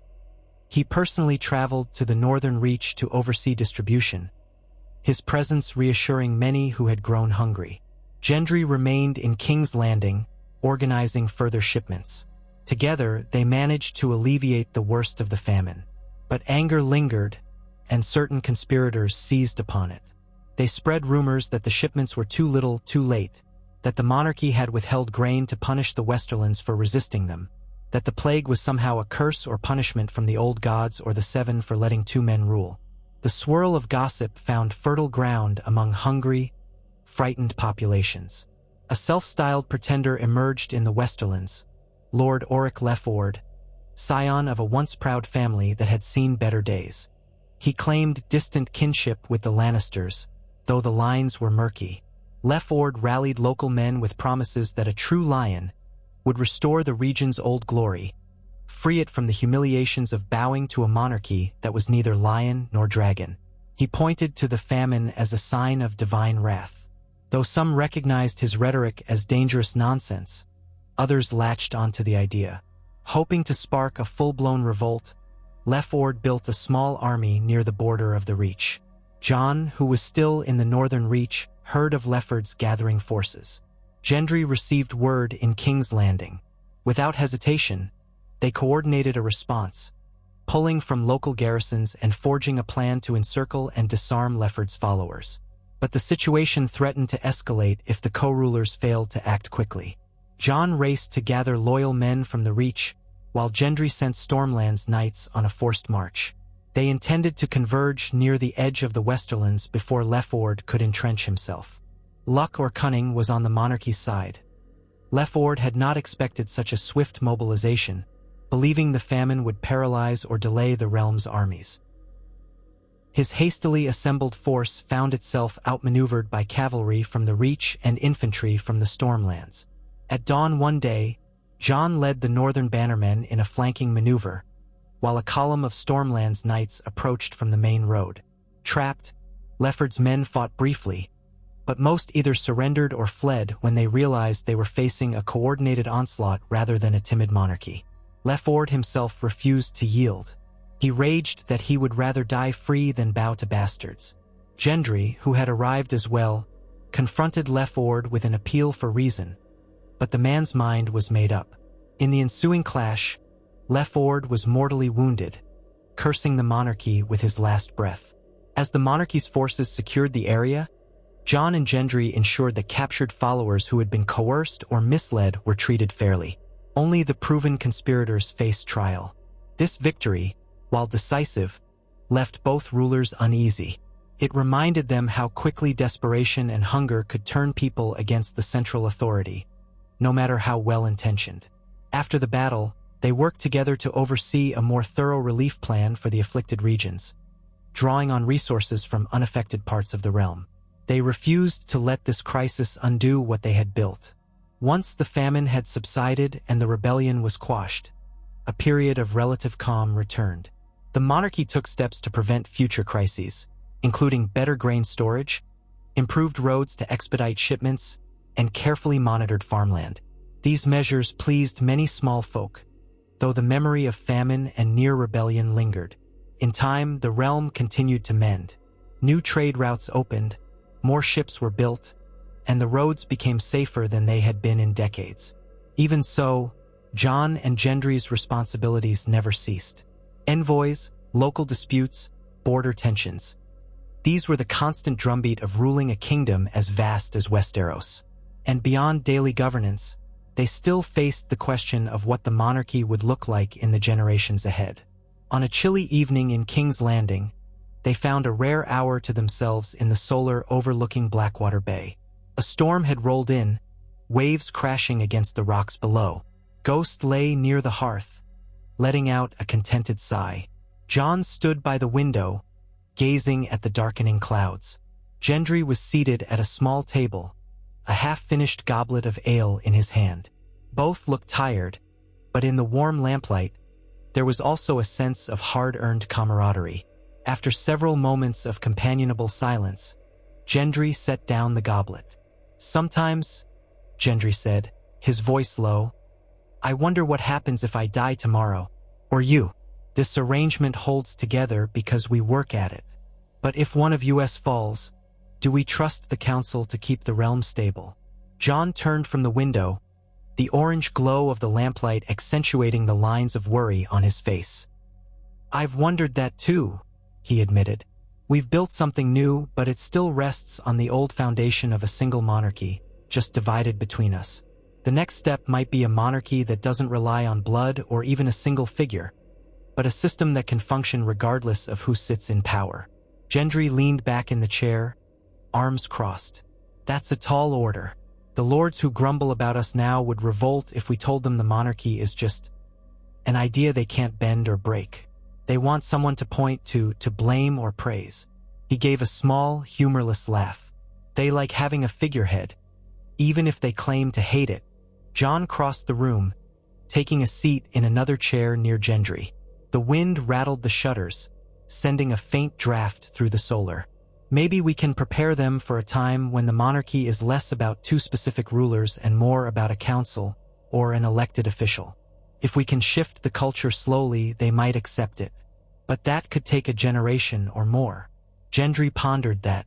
"We might not live to see it, but we can sow the seeds, I suppose, expand the council's authority bit by bit, let the lords see that stable governance can exist without a single iron-fisted monarch. The question is whether we have enough time or support to do it." Jon smiled faintly. "Time will tell."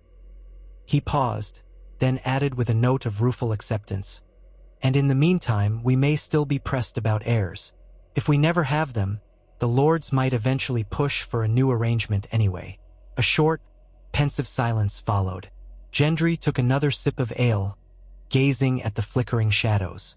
"I'm not opposed to a family in some distant sense," he said quietly, "but I'm not about to force a political marriage for the sake of appearances. My father did enough damage with forced alliances." Jon nodded. "My father's marriage was more or less arranged, though at least from what I heard, Ned Stark and Catelyn Tully had a measure of respect. But we've seen how it can go wrong. We'll handle it if it becomes truly necessary. Until then, we focus on what we can do to preserve peace." A wry note entered his voice. "Besides, I'd guess that if we needed a formal heir, We could appoint a cousin or someone in the extended lines. The realm might even prefer someone not directly tied to our names, so they can see this monarchy isn't beholden to the old grudges. They let the subject rest, turning their attention to the next day's agenda. Another set of petitions, trade delegations, and a festival planned for King's Landing in honor of the harvest. One that, thanks to the monarchy's relief efforts, had ended up better than expected for many in the Crownlands. Outside, thunder rumbled, and rain began to lash the windows, a reminder of the uncontrollable forces that always lingered beyond the realm's walls. The following year saw more of the same steady, if uneven, progress. Dorne continued to enjoy its new autonomy, building trade links that brought exotic spices and textiles into King's Landing and beyond. The Iron Islands, though never fully placid, refrained from major raids, sticking to their vow as the monarchy reinforced the watch on the seas. The North prospered under Sansa's leadership, aided by the monarchy's broad support. The Vale, the Riverlands, the Westerlands, each region found ways to navigate the new system, sometimes clashing with the monarchy, but more often than not resolving disputes without resorting to open war. In a gesture of goodwill, and perhaps to cement the acceptance of this co-monarchy, Jon and Gendry decided to host a grand assembly in King's Landing, inviting representatives from every major house, as well as foreign dignitaries from Essos. They called it the Great Concord Gathering, a nod to the earlier term for their partnership. The idea was to showcase the realm's unity, celebrate shared achievements, and encourage open discussion of any lingering issues. A large tournament was announced, with events for jousting, archery, and melee. Merchants prepared stalls featuring delicacies from every corner of Westeros and beyond. Minstrels composed new songs, extolling the virtues of peace under 2 crowns, 1 realm. As the date approached, the city buzzed with anticipation. Temporary wooden stands were erected around the tourney grounds, and the city's inns overflowed. Lively conversation filled taverns late into the night. Smiths worked overtime forging arms and armor for knights who hoped to make a name for themselves in the lists. Local children ran through the streets, wide-eyed at the colorful banners fluttering from every window. The day before the event, dignitaries began arriving. From Bravos came a small contingent representing the Iron Bank, ever watchful of opportunities and debts. From the Summer Islands arrived a group of traders in vivid attire, bearing gifts of precious hardwoods and exotic fruits. Even from as far as Volantis and Pentos came curious envoys. They were received politely by the monarchy's retinue, though the Red Keep staff often found themselves scrambling to accommodate the variety of foreign tastes and protocols. Among the Westerosi lords in attendance, there was a tangible undercurrent of excitement. Some had never visited King's Landing since the final battles of the previous wars. Others were eager to test their mettle in the arena, or to forge new alliances in the swirl of feasts and gatherings. In the background, Sam Tarly oversaw a meticulously planned schedule. An opening ceremony, days of tournament events, followed by sessions in the Great Hall for open petition and discussion. Jon and Gendry, each accompanied by their personal guard, Ghost for Jon, a handful of Stormlands knights for Gendry, appeared at the city gates to welcome the arrivals in person.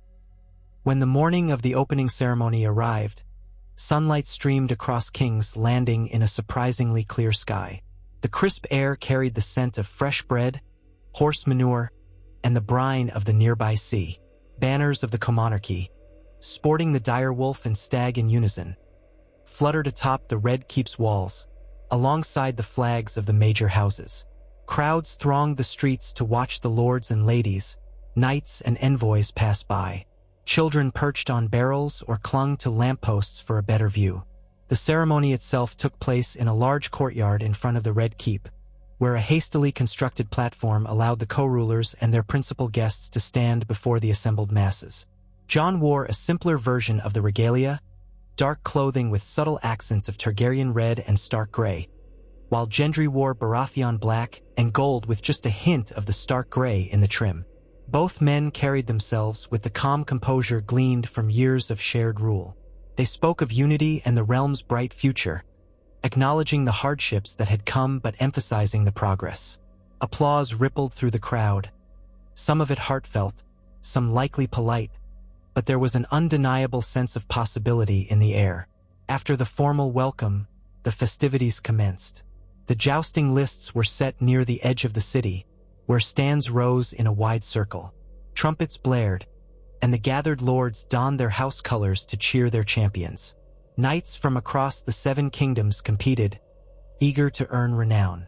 The melee, held in a large fenced area next to the jousting field, drew rowdy cheers as armored fighters clashed with blunted weapons until only one remained standing. Archery contests featured participants from as far as Dorne and the Vale, each showing off their skill. Jon observed with interest, recalling the archery lessons once practiced by his siblings in Winterfell's courtyard. Gendry, for his part, strolled through the stands, occasionally greeting participants and remarking on the craftsmanship of their arms. In between events, delegates mingled in pavilions where food and drink flowed freely. Honeyed wine, ale, roast venison, spiced eel, lemon cakes. Every region contributed its signature dishes, fueling an atmosphere reminiscent of the rare, celebratory tournaments from earlier eras. Jon drifted through these gatherings, forging or reaffirming connections with minor lords. Gendry did likewise, though he occasionally slipped away to share a drink with old acquaintances or to check on the armorers who had come to display their wares. Yet amid the revelry, tensions remained. Foreign envoys eyed each other warily, each with their own agenda. Braavosi bankers quietly conversed about debts and interest rates. Some Westerosi lords, especially from the Westerlands, still bore grudges. They complained in hushed corners that the monarchy had grown too powerful, or conversely that it was too soft on rebellious regions. Even so, there was no outright hostility, at least not in public. The main drama of the tournament itself arrived on the final day, when the highest-ranking knights vied for the champion's laurel. The stands were packed, the atmosphere electric. Gendry and Jon took their places on a platform at the far end of the lists, accompanied by Sam, Davos, and others, as well as foreign dignitaries. Trumpets announced the final justs. Banners streamed, horses pawed at the ground, and armor gleamed in the midday sun. One of the favorites was Ser Lyle, a knight from the Riverlands known for his skill in both jousting and the melee. Another promising contender was Ser Mirielle Widman, one of the increasingly recognized female knights who had earned her place through feats of valor in the border skirmishes near the Dornish marches. Many bets had been placed, and the crowd roared as both rode to face each other in the tilt. Lance tips were raised in salute to the monarchy, then lowered to begin the charge. The thunder of hooves echoed off the stands as they galloped toward each other.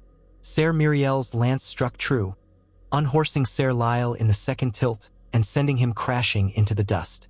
The crowd erupted, half in cheers, half in dismayed shouts if they'd wagered on Ser Lyle. Gendry rose to applaud, a broad grin on his face. He admired the underdog and the straightforward spectacle of jousting. Jon likewise stood, clapping with a more reserved smile. Ser Mirielle removed her helm, shaking free a braid of dark hair, sweat streaming down her face. She bowed to the monarchy, accepting her new status as the tourney champion to the roar of approval from the stands. After awarding Ser Mirielle the champion's purse and a wreath of laurels, Jon and Gendry descended the platform to congratulate her personally. She knelt, beaming, blood trickling from a small cut on her forehead, but there was pride in her eyes. When Jon extended a hand to bid her rise, she did so with a slight tremor, no doubt from the adrenaline of victory and the bruises of combat. Gendry commended her skill. "Well fug, HT," he said plainly, and the genuine respect in his voice made the crowd cheer again. The day shifted into evening celebrations, with more feasting and revelry. Minstrels performed near the Red Keep, telling embellished tales of the monarchy's rise and the peace of the realm. Braavosi performers danced on stilts, Volantene jugglers tossed flaming torches, and Dornish drummers pounded out rhythms that echoed into the night sky. The Great Concord gathering seemed a triumph of pageantry and diplomacy, forging a moment of unity seldom seen in Westeros's tumultuous history. When the formal gatherings ended, smaller, more intimate meetings followed. Jon and Gendry met with the heads of various houses, addressing lingering concerns over trade, boundaries, and local disputes. Much of this was mundane but essential for the realm's continued functioning. They put out small fires of animosity here and there, promising to send emissaries or hold further negotiations if necessary. Over the course of the next few weeks, delegates began to depart, many carrying stories of a monarchy that might truly endure and transform Westeros. Foreign envoys returned to Essos with tales of two rulers who shared a single crown but governed with an unexpectedly balanced approach. Knights went home recounting the tournaments, likely embellishing their own feats in the ring. Small folk in King's Landing enjoyed a brief surge in commerce thanks to the influx of visitors, though they also heaved sighs of relief when the city's overcrowded conditions began to ease. Life settled into a new rhythm again, a pattern of cyclical challenges and gradual progress. The seeds sown during the Great Concord Gathering slowly bore fruit. Trade pacts took shape, petty feuds softened or died out, and the monarchy's approach of balanced governance grew more accepted, if not universally adored. Even the Ironborn lords, so often a source of unrest, mostly abided by their pledges, engaging in legitimate trade rather than constant raiding. Dorne relished its autonomy, cooperating with the monarchy on large matters while maintaining a distinct cultural life that brought color and spice to the realm. Still, complexities abounded. The multi-regional structure demanded near-constant attention. A single missed communication could lead to border conflicts or unaddressed grievances. Jon and Gendry periodically traveled to Winterfell, Storm's End, Sunspear, or the Reach to ensure no region felt neglected. Sometimes they traveled together. Other times, one would remain in the capital. Always they stayed in close contact through ravens, coordinating major decisions. During one of these trips, Jon journeyed north to mediate a dispute between certain mountain clans and local bannermen. Gendry stayed behind in King's Landing, meeting with yet another envoy from the Iron Bank. That was when a serious matter arose that tested Gendry's diplomatic skills and his patience. A party of Yunkish slavers, apparently misreading the monarchy's tolerance of foreign visitors, had arrived secretly at the outskirts of King's Landing, hoping to conduct illicit trade. They claimed to offer exotic goods, but soon revealed they had slaves in their caravan. Gendry was furious. Slavery was an abomination in Westeros, outlawed for centuries, and he had no intention of letting it take root again. Under Gendry's orders, the City Watch apprehended the slavers, freeing the captives. Some were terrified, speaking only in unfamiliar tongues, clearly expecting further torment. Gendry arranged for translators from the Red Keep staff, ensuring the newly freed people understood they were safe. The slavers, unrepentant, threatened that Yunkai's masters would hear of this insult. Gendry had them jailed, awaiting trial. On Jon's return, the two rulers convened a special council to address the matter. The question arose: should they simply execute the slavers as a warning to others, or should they attempt diplomacy with Yunkai to make it clear that Westeros would not tolerate such business? Opinions on the council varied. Some demanded a swift, brutal example, heads on spikes along the city walls. Others believed it would be better to send a polite but firm message, returning the slavers to their homeland in disgrace. Jon and Gendry weighed the arguments. Both abhorred slavery, but they also wanted to avoid entangling Westeros in a war across the narrow sea, especially if Yunkai's wrath might lead to attacks on Westerosi merchants in Essos. In the end, they decided on a middle path. The slavers' guards, who had committed violence and captivity on Westerosi soil, were to be executed. The more senior Yunkish men, who claimed to be merchants, would be stripped of all possessions and forcibly sent back to Yunkai on a single ship. Along with them went a letter co-signed by Jon and Gendry, warning that any future attempts to trade slaves in Westeros would be met with open hostility. The freed slaves were offered citizenship in the realm if they wished to stay, or passage to Essos if they chose to return to their homelands. Most, hearing of Westeros' no-slavery laws, opted to remain, though many had no trade or local ties, making it a challenge to find them safe places to settle. The monarchy worked with local lords to arrange farmland or apprenticeships. It was another test of the realm's ability to absorb new populations, a smaller scale than the wildlings, but no less significant. Incidents like this reinforced the monarchy's stance on moral and cultural values, Westeros would not yield to foreign pressures that contradicted its core laws. Word of the slavers' capture spread, eventually reaching foreign ports. Though some in Volantis or other slaveholding regions bristled at Westeros' stance, Braavos supported it, as the Free City had its own strong anti-slavery traditions. The monarchy thus solidified its alliance with Braavos at the cost of straining potential ties with Yunkai. Yet for many in the realm, it served as another sign that the White Wolf and the Storm's Bastard took their responsibilities seriously. As time wore on, the monarchy continued to evolve. The Great Council, once a loose assembly of various lords and advisors, became more structured. Members were chosen not merely by birthright but by merit, with each region sending representatives. These representatives rotated over time, ensuring fresh voices contributed to the kingdom-wide decisions. Jon and Gendry, with Sam's tireless assistance, codified many of these practices, writing them into charters and decrees. The result was a gradually growing system of governance that might one day stand on its own, without relying solely on the presence of two men. Throughout these developments, the personal bond between Jon and Gendry deepened. They were partners in ruling, but also friends shaped by shared burdens and a mutual desire to protect the realm from further calamities. They still had disagreements. Jon's approach was often measured and cautious, while Gendry could be impulsive and direct, but they respected one another's perspective. On nights when the burdens of kingship weighed heavily, they found moments of respite, talking quietly over a mug of ale or standing atop the Red Keep's battlements, staring out at the distant horizon. Those watching from the outside sometimes marveled at how well two rulers of such different backgrounds cooperated. Had it been mere chance that they shared similar convictions, or had the realm's dire straits forged that unity? The years accumulated, each one marked by the cycles of the seasons and the ongoing work of tending a realm once ravaged by war.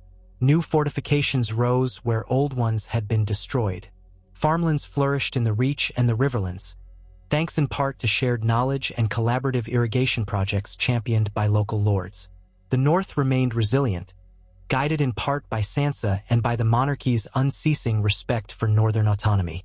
Dorne reveled in its self-governance, forging an identity that was both distinctly Dornish and aligned with the realm's overarching laws. The Westerlands, battered by internal feuds, slowly rebuilt from the ground up, learning that ambition untethered from loyalty could be a double-edged sword. And the Stormlands, Gendry's home, prospered with expanded trade routes and stable leadership, something it had lacked for years under Robert's distant eye. Even King's Landing, once a ruin in the aftermath of Dragonfire and the final battles, transformed. The city walls were repaired, new housing districts constructed, and the population steadied under more consistent watch. While parts of Flea Bottom remained rough, the monarchy funded small programs to alleviate the worst poverty, aware that a stable realm required less desperation in its capital. The Red Keep itself, symbol of so much bloodshed and intrigue, felt the presence of a different style of rule. Where once lords might have whispered about the madness of a single king, they now found themselves scurrying to influence the Twin Crowns or the evolving council, realizing that tyranny was less likely when power was shared. Of course, no story of Westeros can truly end without the undercurrent of uncertain fate. The monarchy had not changed human nature, nor had it banished all intrigues, but it had, through trial and struggle, established a framework where strife was handled before it erupted into all-consuming wars. The realm was not free of violence or tragedy, but it was free of the looming dread that once accompanied every shift in leadership. One late autumn evening, under skies shot through with the pinks and oranges of sunset, Jon and Gendry walked together along a high rampart of the Red Keep. Below them, King's Landing sprawled, the rooftops glowing in the dying light. Waves lapped against the docks. Wind carried the faint sound of laughter and bustle from the streets. Ghost padded behind them, ears pricked, occasionally sniffing at the battlement's edges. The two rulers paused by a crenellation, taking in the view. There was a time, Jon mused, when I thought the only future I might have lay north of the wall or buried in the snows fighting the Night King. He exhaled, a wisp of vapor in the cooling air. Sometimes it doesn't feel real that we've made it this far. Gendry nodded, setting his hands on the cool stone. I was a smith's apprentice in Flea Bottom. It was a life of sweat and hunger, never dreaming I could hold any real power. If you told me then that I'd help rule Westeros, I'd have laughed or run from you, thinking you mad. Jon glanced at his friend, a slight grin curving his lips. No one will accuse you of lacking courage anymore. You've stood against whites, traitors, reavers. He trailed off, letting the magnitude of it all linger in the air. Gendry shrugged in a self-deprecating way, though his eyes shone with something akin to pride. We did it together, though. Always together. They fell silent, each lost in his own reflection. The gulls circling above the harbor cried out, and the orange glow in the sky dimmed further. At length, Jon spoke again. We're shaping something new. It might not last forever, but I'd like to believe we've given Westeros a chance it's never had before. Gendry nodded. And if we keep building it, maybe the realm won't need men to kill each other for crowns anymore. Maybe, in time, our names won't matter as much as what we set in motion. Jon murmured his agreement. The future was as uncertain as the shifting sea below, but they had forged a realm where Targaryen, Stark, and Baratheon blood intermingled in more than a genealogical chart. It was a realm where compromise and collaboration, while sometimes forced, were not overshadowed by the clang of steel at every turn. With each passing year, the memory of the endless wars receded, though never entirely forgotten, nor should it be. Darkness fell, and torches were lit along the battlements. Ghost stood watchful at Jon's side, peering into the shadows. In that flickering torchlight, the two rulers turned away from the vista of the city, descending the steps into the Red Keep's corridors. There, the night's work awaited. Letters to read, decrees to sign, petitions to consider. So it was for Westeros under the co-rule of the Wolf and the Stag. Their story might not end in a blaze of glory or a climactic battle, but in the quiet, unrelenting tasks of governance, and in the hope that tomorrow's dawn would shine on a realm more whole than it had ever been. And so they pressed onward, day by day, forging what many in the streets and halls had come to call the lasting peace. Perhaps it would last a generation, perhaps more. Yet even if it faltered, the realm had tasted another way of being ruled, one that did not hinge on a single name, a single seat, or the swords of a single house. It was a fragile thing, but it was a beginning, and in a land that had suffered so many endings, a beginning was worth more than all the crowns in the world.